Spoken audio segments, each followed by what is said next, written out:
Hello, my name is Oliver and welcome to my very personal finance channel. If you've been with us for a while, you'll know that I have a stake in Glaxosmithkline. We only hold a relatively small position of about 50 shares, but with their spin-off company Haleon hitting the stock market, I thought I'd just go over some of the facts.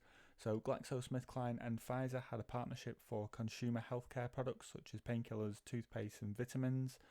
This has now been spun off in what is called a demerger into a separate entity called Haleon. So it's still under the GlaxoSmithKline umbrella, but it's its own separate company.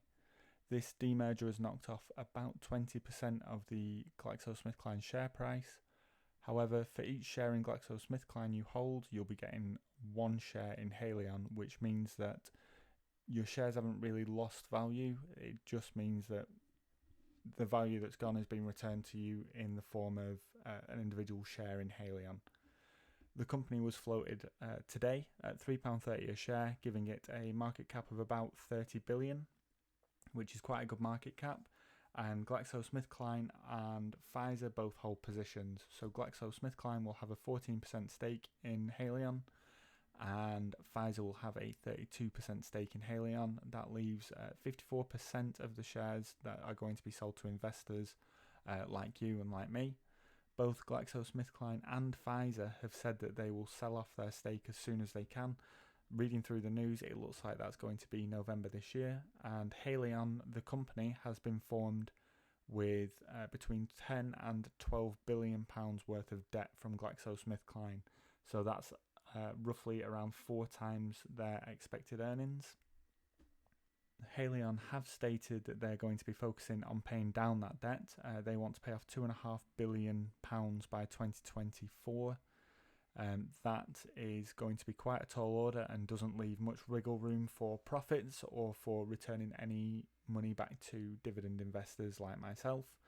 Although they have suggested that they want to pay a dividend of between 30 and 50% of their earnings, subject to board approval, so that won't be too bad.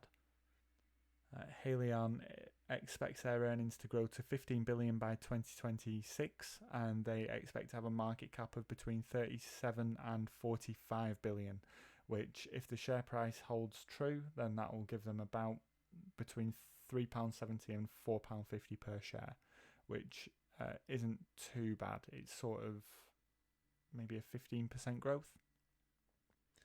As of right now, Haleon is not on Trading 212, and I've actually spoken to Trading 212 asking them about how this one-for-one share consolidation will work if the company doesn't exist on the platform, and they've said that I will get my shares eventually. Very non-committal. Personally, I'm on the fence about Haleon. I don't really know enough about them to know if I should keep them or sell them. And one of the major factors which is yet to sort of play its part will be what institutional investors do with these Haleon shares. As it stands, GlaxoSmithKline's top 10 holders hold about 200 million shares, not billion, million.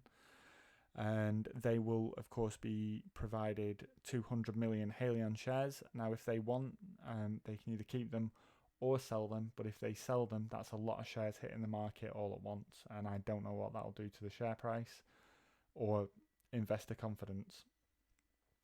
And that's everything from me. All of the sources for this information I have used will be in the description if you want to take a look and go and make your own judgment about whether Haleon is going to be a good investment. And that's everything. Goodbye.